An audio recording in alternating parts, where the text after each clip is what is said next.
principal negociador dos Estados Unidos vai ser um funcionário de carreira do Tesouro, o Harry Dexter White, né, que vai assumir o papel de elaborador de estratégias, de formulador de estratégias, na medida em que o secretário do Tesouro, que era muito próximo do presidente Roosevelt, não era exatamente um economista criativo, ele era um homem, um empresário, um homem de negócios, como era da tradição, inclusive, dos Estados Unidos. Não necessariamente os secretários do Tesouro eram economistas, né, de formação ou estrategistas. Eles eram muito vinculados ao business, ao meio empresarial estadunidense.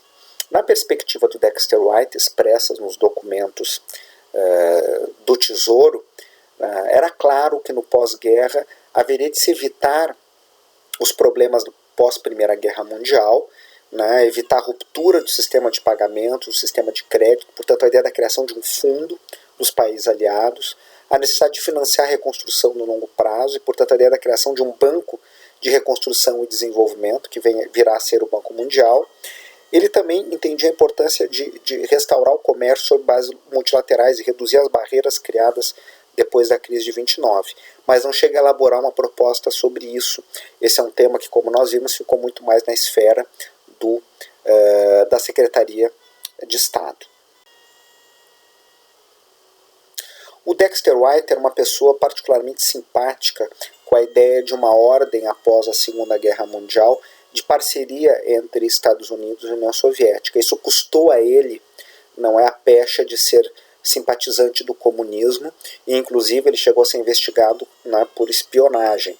Ao fim e ao cabo, né, isso tem alguma controvérsia na literatura, mas tende a predominar a visão de que ele não é um espião, ainda que no meio de Washington as informações circulassem e ele dialogasse com representantes da União Soviética e eventualmente essas informações, na busca de ter alguma ideia do que os soviéticos iriam fazer, pudesse ter algum tipo de troca, de diálogo, mas há aqueles que consideram que o White fazia isso desde a perspectiva da defesa do que ele entendia seriam os interesses estratégicos do país.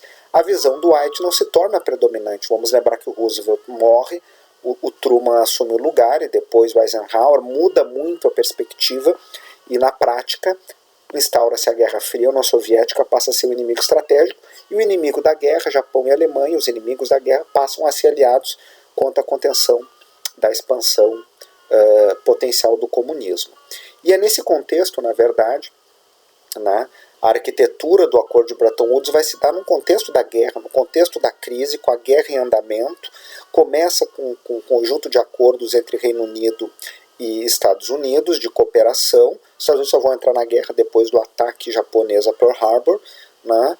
E claramente, do ponto de vista dos Estados Unidos, os americanos queriam um maior rigor monetário e cambial e o Keynes queria mais dinheiro, queria liquidez, porque sabia que a posição e flexibilidade inglesa na saída da guerra seria de um país frágil, tentando preservar o império e com dificuldades de manutenção de uma posição sólida no balanço de pagamentos. Em comum, os dois sabiam que o sistema financeiro privado poderia bloquear e era uma fonte de instabilidade, e o Departamento de Estado, que estava sempre brigando com o Tesouro. Os Estados Unidos, na prática, era o único país capaz de manter um compromisso de conversibilidade com ouro, né? Depois da desvalorização do Roosevelt, né, o governo dos Estados Unidos vai manter a venda de ouro para outros governos e para o uso industrial, não para o mercado de um modo geral. E a Libra era decadente. As reservas em libras não eram mais conversíveis em ouro ou em outras moedas. E a posição econômica da Inglaterra, em termos de indústria, competitividade, tecnologia, já vinha em declínio há muito tempo. Tinham na dimensão financeira uma vantagem, mas isso começa a perder vigor também nesta época. Do ponto de vista de cronologia, nós temos duas etapas claras que a literatura aponta. Uma, né, a partir do momento que o FMI é constituído, o acordo é 44, o FMI é constituído em 46, 47 começa a operar, até o momento que as moedas europeias se tornam conversíveis novamente em 58, a característica central é a escassez de dólares. Os países estão destruídos, precisam se recuperar e assumir o compromisso de manter suas moedas estáveis ao dólar estadunidense. Mas, para tanto, precisam de dólares em reservas, e eles não tinham isso. Então, o problema central aqui vai ser a escassez de dólares, o que vai levar a muita instabilidade e recorrentes processos de realinhamento. Essa instabilidade só não será maior porque os Estados Unidos, no contexto da Guerra Fria, vão aportar recursos para a reconstrução da Europa, via Plano Marshall e do Japão. O Bank for International Settlements vai operar um regime de compensação de pagamentos na Europa. O processo de rearmamento vai injetar dólares no continente europeu também, e as moedas vão ser todas realinhadas em vários momentos. Nesse momento, os Estados Unidos vão ter uma posição muito benéfica no sentido de que não só apoiam a reconstrução da Europa ocidental, né, que é a área de influência mais direta, e do Japão, como permitem suas grandes potências, Japão e Alemanha, que há pouco tempo estavam em guerra com os Estados Unidos, crescerem exportando para os Estados Unidos, né, suas estratégias de export-led growth. É por isso, né, que muitos vão dizer que a China contemporânea de alguma forma mimetizou a estratégia do Japão e da Alemanha de crescer exportando para os Estados Unidos, mantendo a moeda estável frente ao dólar. E essa estabilidade do câmbio fixo ajudou também a evitar processos hiperinflacionários na saída da guerra por boa parte do tempo por esses países. O dólar foi uma âncora de estabilidade ao longo dos anos 40, ao longo dos anos 50, deixa de ser no final dos anos 60, como nós vamos ver. Uma fase 2 passa a existir quando as moedas europeias vão se tornando conversíveis, suas contas correntes, os controles sobre pagamentos de comércio, de remessas de lucros, dividendos, sistemas de câmbio múltiplo vão desaparecendo, começa a haver alguma flexibilidade para as operações financeiras no continente europeu, e aí o problema já não é mais a escassez de dólar, o problema é outro.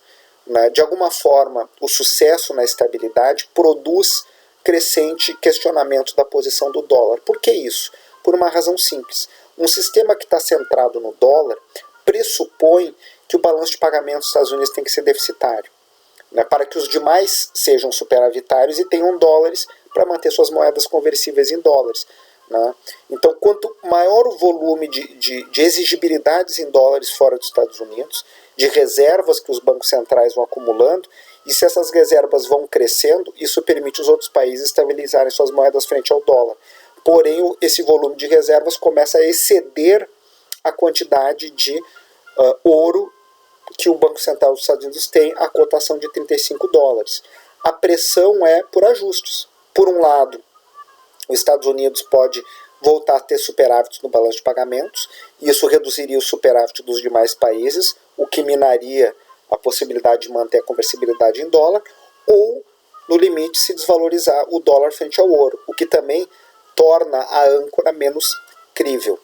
Esses ajustes, esses problemas vão ser estruturais, né, de uma forma ou de outra se tenta administrar, se cria o direito especial de saque, que é uma moeda de conta no âmbito do FMI, para alargar o volume de liquidez no FMI, mas isso não é suficiente. Nesse momento, final dos anos 50, particularmente nos anos 60, né, o arranjo de convergência cíclica está menos sólido. Né, os países mais bem-sucedidos em suas recuperações vão ter suas economias muito aquecidas, com excesso até de superávites em conta corrente. Vamos lembrar lá do Krugman e dos seus coautores analisando isso, nós vimos isso anteriormente, e vão se queixar do processo de aceleração das políticas dos Estados Unidos, de expansionismo fiscal e monetário da segunda metade dos anos 60, contexto de financiamento da guerra do Vietnã e das políticas domésticas, particularmente no governo Lyndon Johnson. Então tudo isso vai levar a queixas e a especulação no mercado contra o dólar e contra a posição dos Estados Unidos, que não querem abrir mão das suas políticas internas em nome da preservação da estabilidade internacional. Esse sistema é tensionado e vai acabar ruindo entre 71 e 73, como nós vamos detalhar.